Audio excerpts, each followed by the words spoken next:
Now, as the fallout from the European Super League debacle continues, very happy to welcome Andrew Mangan of Arseblog to the show. Andrew, great to have you with us.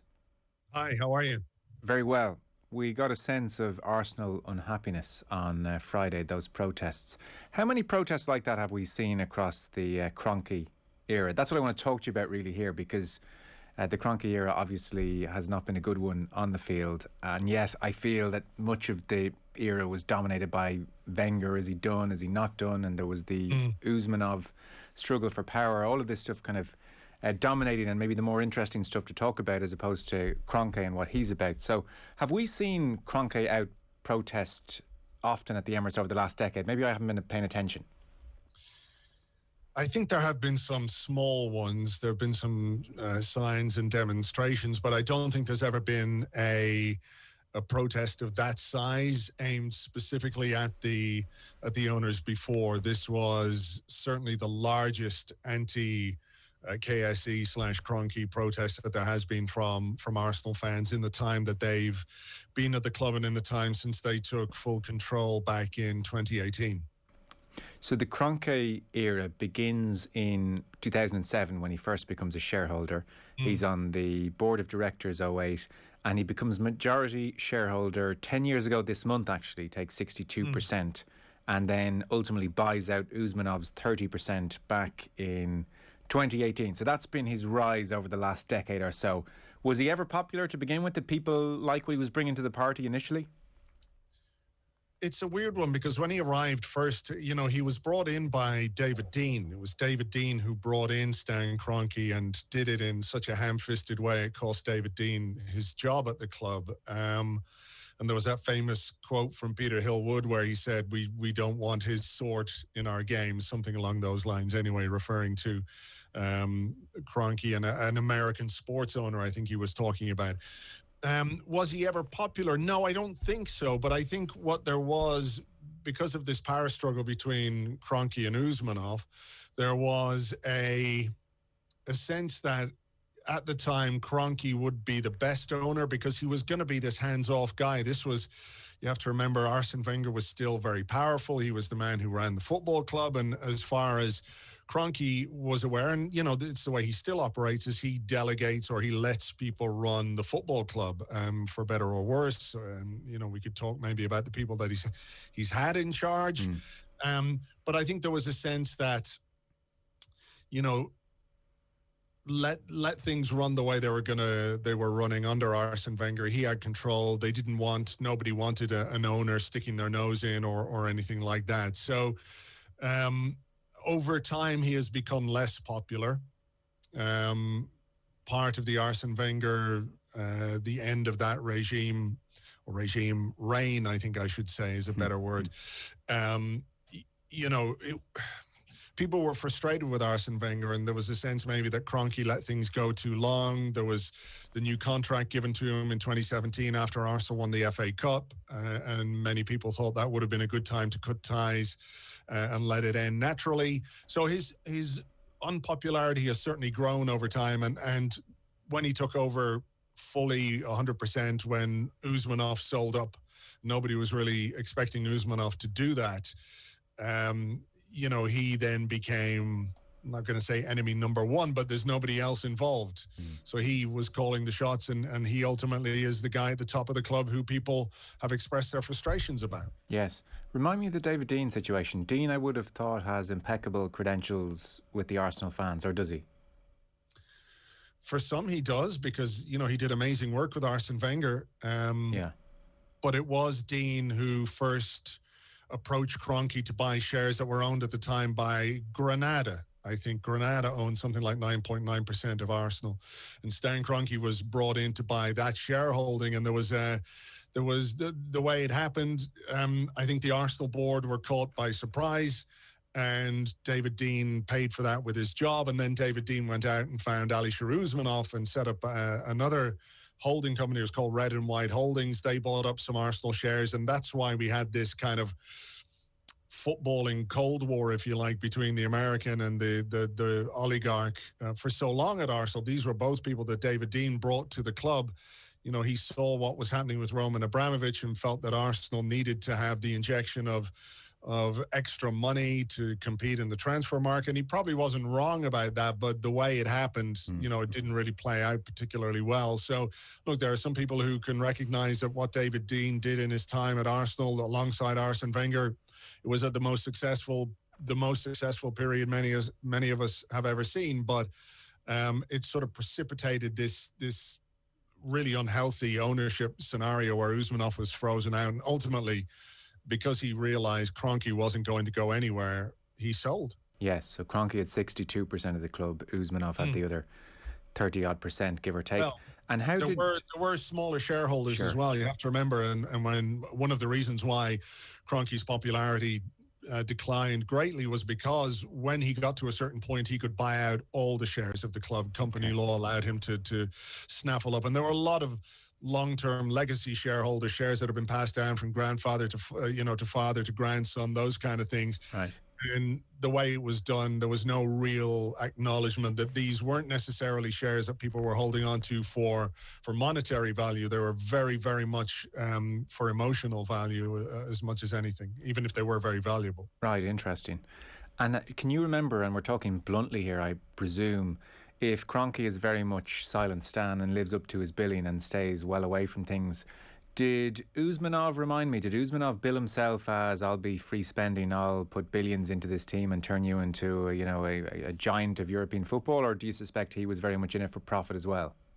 Well, I think probably the two guys are very different. Kroenke is a sports owner. He owns the LA Rams and all the teams that he has in the US, and he has 5 or 6 franchises and Arsenal. Usmanov, I think you would put him more along the lines of the Abramovich, PSG, Man City owners who are looking to enhance their own reputation by owning a football club. I think there were incompatibilities there, obviously, between the two men in terms of their own outlook on how sports should be run. Usmanov was very quick to criticize at times. He came out when things weren't going well, and people, when things aren't going well, look to, it's like politics in a way, isn't it? That when the country's in a mess, the opposition looks great. So there was an element of that with Usmanov. And I think he did suggest that he certainly would spend, and he definitely had the money to spend, to invest. But this was at the time when Arsenal were very much preaching the self-sustaining model. There was a hope that FFP would be in some way useful instead of completely useless.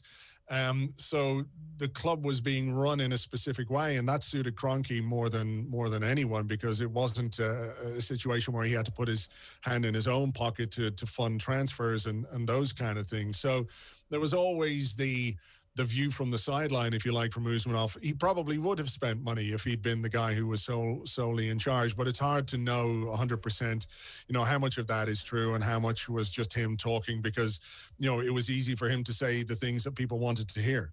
Oh, absolutely. Campaign and poetry and all that.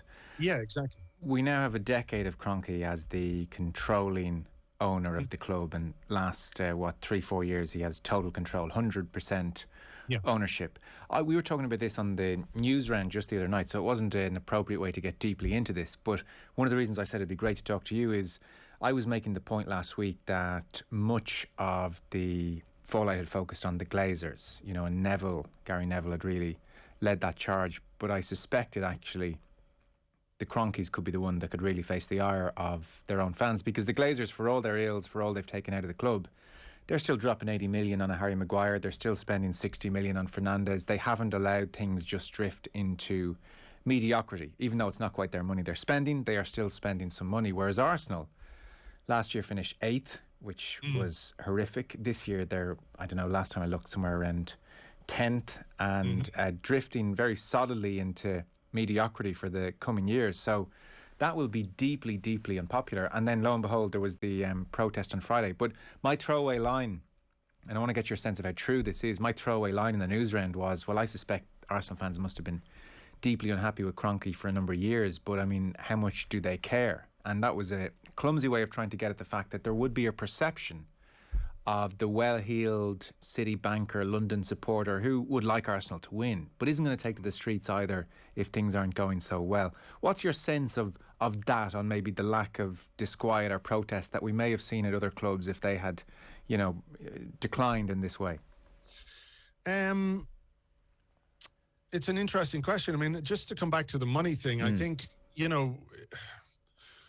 it's a bit of a misnomer to think that Arsenal haven't spent money. True. Because they have. True. And last summer, after finishing 8th, the club spent £50 million on Thomas Partey. They paid out his €50 million, actually, his release clause to Atletico Madrid, which had to be paid in one go for it to work. So, Kroenke's, I don't quite know how they did it, but the word is that they helped finance that deal. They also signed Gabriel from Ligue 1, who cost the guts of 30 million as well. You can go back and look at transfers that Arsenal have made, and Arsenal have spent quite a lot of money. I think the issue for Arsenal really is that the money that they've spent hasn't been spent particularly well, and they've let a lot of money walk out the door. A load of money walk out the door for absolutely nothing. And sorry to interrupt, just to actually strengthen your argument, I just had a glance to see what are their top transfers, and a lot of them are all in the Kroenke era and relatively recently. Nicolas Pepe, that's 72 million sterling that you won't get back, August 2019. Aubameyang, 57 million in January 18. So that's the year Kroenke gets full control, but he's already very much the boss anyway. Lacazette, 50 million. Thomas Partey, as you said, 50 million. Ozil goes back to 2013, but they weren't afraid to pay big wages to keep him. So, I take your point on the spending. So is it more mismanagement than a certain frugality? I think it is. It's a combination of things. Obviously, what's happening this season is not good enough from an Arsenal perspective, and that is playing very strongly into this because, I think people's satisfaction with the owners of their club is there's a direct correlation between how successful you are. And if Arsenal were cruising to the top four and, still in Europe or whatever it was, I don't think there would be quite the level of vociferousness to the protest, which isn't to say that people's objections to the Europa League weren't very strongly felt because they were. But where we are is playing a really big part in what's happening. It's the season has been hugely disappointing. So, there are a number of things, and the absenteeism, a sense that KSE, and we talk about Stan Kroenke, but it's basically Josh Kroenke who is the KSE guy at Arsenal now, because Stan is very much involved in the LA Rams project and the stadium there and everything else. So Josh is the one that has been public facing. And I think what's one of the most interesting things about this is that a couple of summers ago, there was a campaign from Arsenal fans just sort of putting it up to the owners, like it was called We Care, Do You? And it sparked a response from the owners, from Josh Kroenke, who met fan groups, he did interviews, he promised to engage more and all those kind of things. And there were some attempts on behalf of KSE to be a bit more transparent, a bit more open with fans. And this, of course, has completely undone all of that. I'm not saying they got everybody on side or anything like that, but I think there was genuinely, A, because there's an acceptance that KSE aren't going anywhere. So B, if we can build some bridges and the communication is better and they can talk to us a bit more, that's a good thing. That's a positive thing, but it's really been undone by what's happened in the last couple of weeks. Yeah. I guess when you reflect on how it all happened, there was a lot of muddying of the waters. This wasn't straightforward. So, as you said, you've got the Usmanov versus Kroenke thing going on, so that's going to cause its own level of dysfunction. And then, like with Ferguson at Manchester United, the Wenger era is unique, really, in modern football. So once he goes, there's this huge vacuum that has to be filled. Your sense of how that has been filled, because, just trying to keep track of everything which has gone on there. Edu is in there now as technical director. There was Gazidis, who left for Milan. That was in 2018. There was Raul Sanelli, director of football, who left. And see, I remember, Andrew, when Sven Mislintat arrived as head of recruitment and ultimately only lasted 14 months. And he left February 2019. That felt very much part of the Wenger going vacuum fallout. But he was billed as, this is the guy who discovered X and Y and Z. He is going to revolutionise Arsenal. It's a bit like what Liverpool have done with their transfer committee. This is the post-Wenger era, getting up to a very exciting start. And obviously, as I said, he only lasted 14 months. So this vacuum that Wenger leaves in the same year that Usmanov is turfed out effectively, and then they haven't handled that, it seems, very well. Maybe understandably, because it's probably difficult to handle. But what's your sense of those 3 years post-Wenger and trying to move different pieces across this chessboard behind the scenes? A lot of power grabbing and politicking, I suspect. Yeah, I mean, look, it was always going to be a difficult transition from the Wenger era to the post-Wenger era, because you were having to do something completely different. Wenger was a manager who had control over so much at the club, and that's not the way managers operate these days, not the way head coaches operate. They don't want to do all that kind of stuff. So you have to go with a different model. And look, the appointment of Unai Emery was a surprise. It was, it's not one that still makes a great deal of sense to me, given what had happened and how it happened. But, you know, at least there was this structure put in place where Gazidis was going to be the chief executive. They had Raul Sanllehi, who was like the head of football operations, something like that. And Sven Mislintat was going to be the head of recruitment. And that trio was going to work together to support the head coach, which was then Unai Emery. So on paper, you could say, that's a reasonable setup. Gazidis had the experience. He'd been there for years. And yeah, he was the kind of mover shaker guy who could get deals done.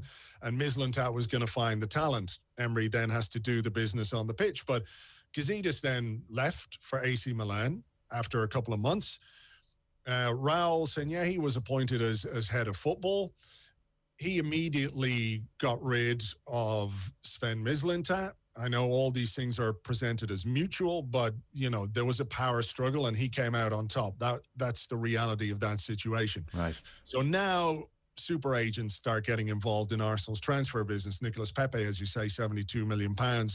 George Mendes is involved. Kia Joorabchian. All of a sudden, Arsenal are signing players all over the place who are represented by Kia Joorabchian. You know, I think when I got to be careful with how I say this, but I think you leave yourself vulnerable to opportunists when you just put people in charge without sufficient oversight. And I feel that's what happened with KSE. And that's what happened in that period of 18 months, 2 years after Wenger left and Unai Emery got fired. They were vulnerable to people who were, you know, you can ask, were they acting in the best interest of Arsenal? And I can't tell you for sure that they weren't, but it's also hard for me to say that they were, based on what happened and some of the things that happened, some of the deals that were done, et cetera, et cetera. So, you know, KSE brought in a lawyer called Tim Lewis last year who worked with them on the takeover of Arsenal when they were doing the shares and everything else. And within 4 or 5 weeks of that guy coming in to have a look at what was going on, Raul Sanllehi was out the door. On the eve of a new season, on the eve of, you know, in the middle of the most difficult transfer window that anybody has ever seen, they sacked the head of football, you know, leaves. So, you know, there have been a lot of things in the last little while that have gone wrong. And it's hard not to look at their I'm going to say absenteeism, but their distance from the football club as a significant reason as to why that happened. Yes, that they don't probably have a feel for the power relations and the various politicking which might be going on. What's your sense then, Andrew, now of who has a hold of the club now, or who has Josh Kroenke's ear now, or is there still maybe a vacuum? No, I don't think there is. I think that, look, things have not been very good under Mikel Arteta this season, but he did win the FA Cup last season. I think, you know, criticism of Arsenal's performances this season are more than merited. I have a suspicion that Arteta's job could, I'm not saying it definitely does, but it could depend on what happens in the Europa League. If Arsenal win it, I mean, it's an amazing thing to win a European trophy, which hasn't been done since '94, and then you get into next season's Champions League. I do think they have quite a bit of faith in Arteta and Edu to a lesser extent. Those guys what I would say about Arteta is that the consistent message from him is that he knows things are wrong. Things have got to be put right. There's been a lot that's been bad at Arsenal for quite a long time. So you can't fix it overnight. You even go back to just January when the club took out a loan from the Bank of England, which is due to be repaid in May. But, a large part of that, it seems, was used to pay off players who, were not contributing, who were potentially a bit of a clique on the training ground, not positive around the club. So, Mesut Ozil left, Mustafi left, Kolasinac left, Socrates left. They basically paid these players to go away. So there are fairly radical things being done in as much as they can be done in this current climate to try and sort things out. But, of course, the issue for Arteta is he's trying to do all this in tandem with producing results on the pitch, which are commensurate with the expectations that Arsenal Football Club should have. And unfortunately, in Premier League terms anyway, he hasn't been able to do that this season.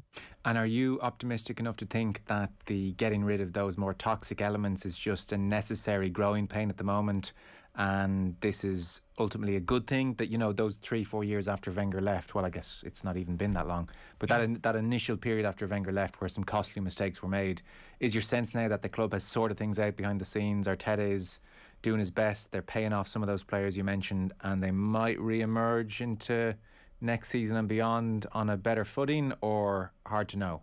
It's hard to know, to be perfectly honest. The idea of taking a step backwards to take a step forwards again was not one that I was not averse to, but it wasn't unexpected that Arsenal were going to stumble a little bit before they found their feet again. It's just that we can't find our feet at the moment. They are doing a lot of things. There's a guy coming in called Richard Garlick who's going to be added to the executive team along with Arteta, along with Edu, along with Per Mertesacker, who's the head of the academy, along with Vinay, who is the chief executive. It's a fairly young executive team. Inexperienced might be another way of putting it. I think what it boils down to for me is that somebody had to start putting things right. Somebody had to start trimming the bloated squad. Somebody had to sort of say, okay, we've got a line in the sand here. We really have to improve as a football club in everything that we do, culturally, how we operate. Let's not let guys like Danny Welbeck, Aaron Ramsey, Alexis Sanchez, Santi Cazorla, Jack Wilshere. I'm sure there are others I've forgotten as well. But basically, Cazorla is a little bit different because it was an injury. But, guys who are worth a lot of money went for free, for nothing. Yeah. Because the club just couldn't make decisions on when to sell these guys. Like, sometimes it hurts to sell a player. But sometimes you have to take that pain in order to get the money and reinvest and everything else. So there's a lot of things that they have to get on top of, Kind of amazing that was allowed to happen when, if you asked a lot of Arsenal fans, I suspect, about Kroenke, they would point to the fact he doesn't put his hands in his own pocket here and isn't shelling out big money for players and is, somebody else could argue this is a sustainable model whereby the club will pay for itself, is his point of view, as opposed to ending up like Real Madrid and Barcelona. But it's funny that they allowed all that money to just flow out of the club like that if they're so on top of finances, supposedly. Well, supposedly. I think they have to have a reckoning about how they deal with players and player contracts. And, it's difficult to know what the market is going to be like this summer and how much money is going to be around. We've seen what's happened with this Super League thing and why the likes of Real Madrid and Barcelona are so desperate to get into it. And even Arsenal, there was never in the 48 hours or 72 hours or however long it rumbled on. This, you covered it, I'm sure, as much as anyone. There was never from anyone any sporting justification as to why this thing was going ahead. And is your sense of Kroenke, because I have a good feel for a lot of the other owners, especially in England, and, well, I guess Agnelli is fairly transparent and the Spanish club's transparent. I wasn't as sure with Kroenke. Like, it could have been everything from complete disinterest, whatever, I'll go along with it. Is he a money man? Is he in this to make money and take money out of the club and flip this club for a couple of billion down the line, and we'll come to, you know, potential takeover. But is that your sense of Kroenke, that the attraction here is financial purely? No, I don't think so. I think if you're a billionaire and you're looking to make money from football clubs, you're kind of in the wrong business, unless you are, you know, as you say, going to flip it somewhere down the line. I don't think that's necessarily what he wants to do. The message that has consistently come out from people who are in contact with KSE, and I think we had David Ornstein talking about this over the weekend, is that they do not sell. They have no intention of selling. They don't sell their assets. They don't sell their clubs or teams or franchises or however you want to call it.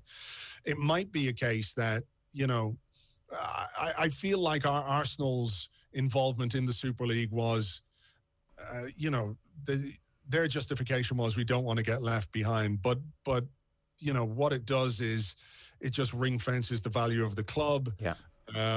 Is he taking big dividends out every year? No, he hasn't. In fairness, well, there were a couple of years where he took a consultancy fee, and that was $3 million though. That's nothing, you know. $3 million a couple of years, but it went down badly because none of the shareholders previously had taken dividends, even if some of the shareholders then made a lot of money by selling their shares, of course, to Kroenke and or Usmanov, whoever it was that they sold to. So it's not like he is leeching 25-30 million pounds a year out of the club. I don't know what that would do for Stan Kroenke's bank balance anyway. It would just be piffling. It'd be like you and me taking 50p out of the till. You know, it's not going to make him any richer than he already is. So I don't think this is a thing where the end game is, you know, he's going to build the valuation of the club up and, you know, buy an island somewhere because he can sell Arsenal. He's already got a huge ranch. He's got everything he wants. You know what?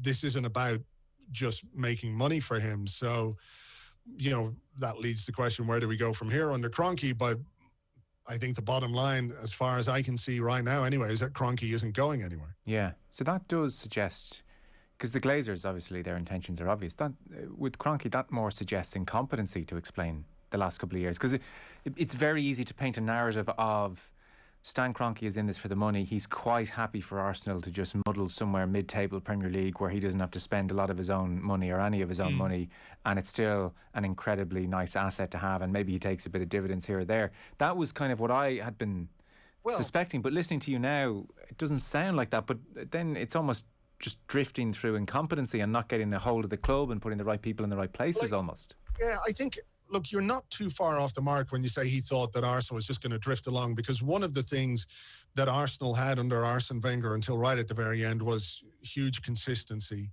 in terms of where they finished in the Premier League. It was always in the top four. Yes, always. Yes.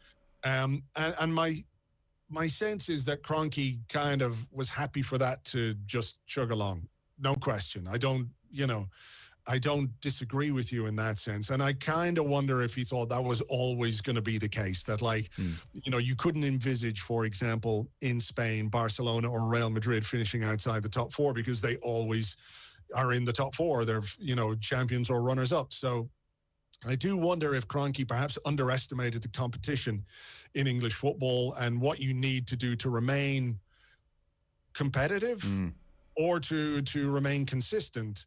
So I think he kind of thought it was always going to be like that. And in the last couple of years, they've, you know, I'm sure they've realized that there's a lot can happen in English football. You know, remember Chelsea finishing 12th one year. I know they went on to win the league the next year, but it can happen where, you know, you start to tumble backwards. And Arsenal have been going backwards, and particularly since Kroenke took 100% control, there is, you know, a direct trajectory from their 100% ownership and Arsenal's final league position in the Premier League. Now, it's a short sample size, I guess, in that it's only 2 or 3 years, but, you know, it's unmistakable at the same time. Yes. So the question now is, what are they going to do, and how are they going to correct this, and how are they going to make things better?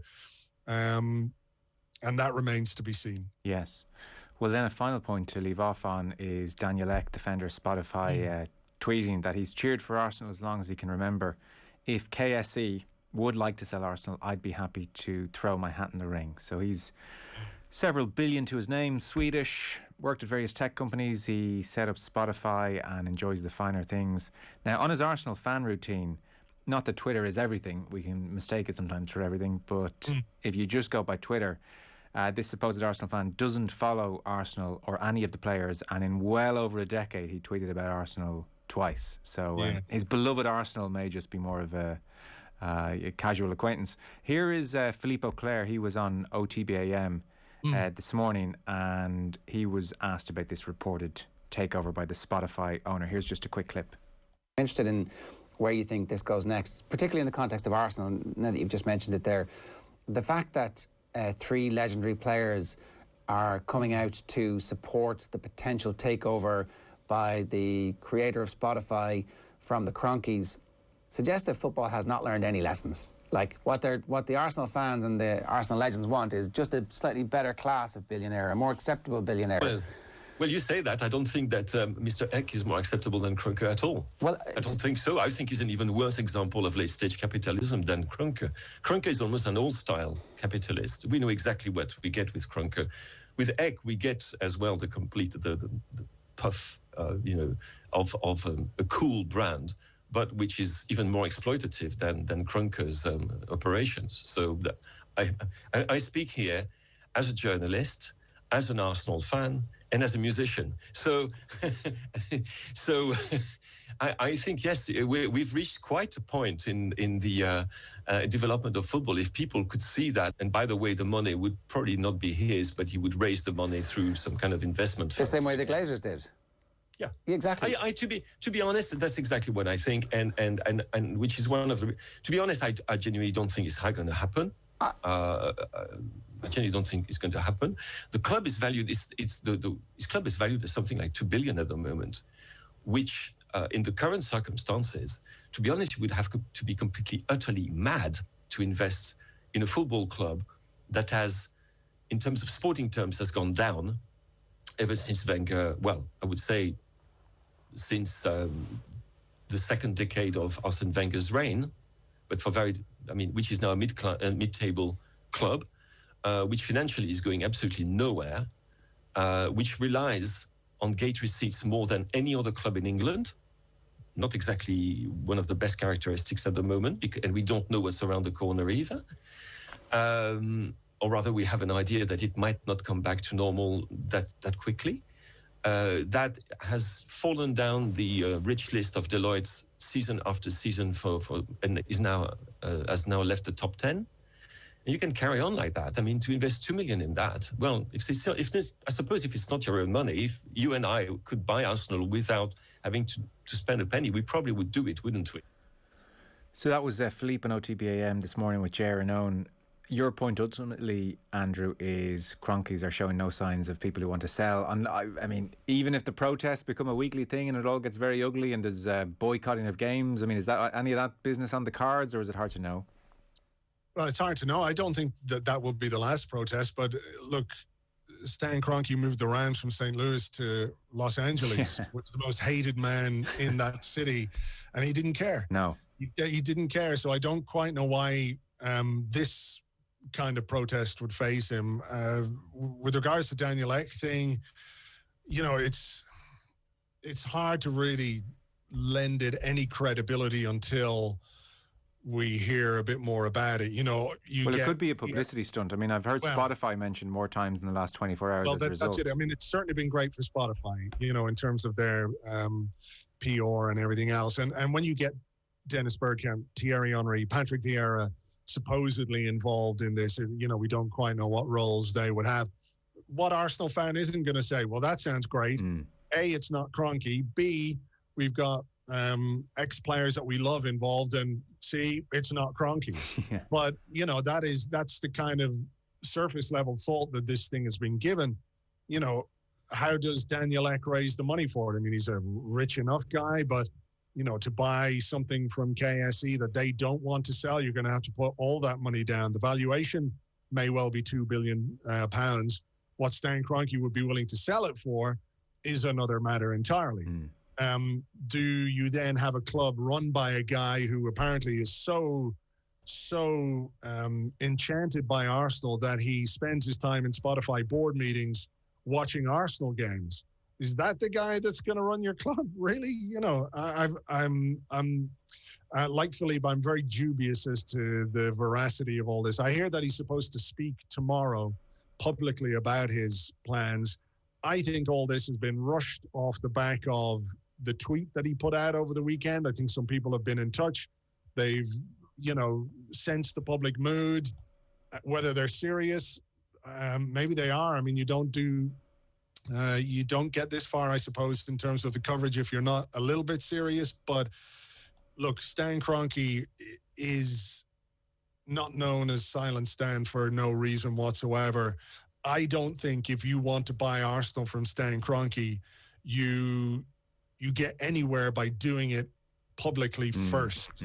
You don't, get it by doing an interview with Sky Sports or a tweet that gets everybody crazy. That's not what's going to make Stan Kroenke amenable to your offer, if you can even make one. So I'm really, really dubious about this. And the other point as well is that, if anything has come out of this European Super League thing, surely the push from football fans should be some fundamental change to the way football clubs are owned and run. We hear about the German model. We hear about fan involvement, 50+1, all of those things. Just swapping one bad billionaire for one that isn't quite as bad until you get to know him, I'm not sure that's the sustainable way of doing things either. No, I agree. I think there's a increasingly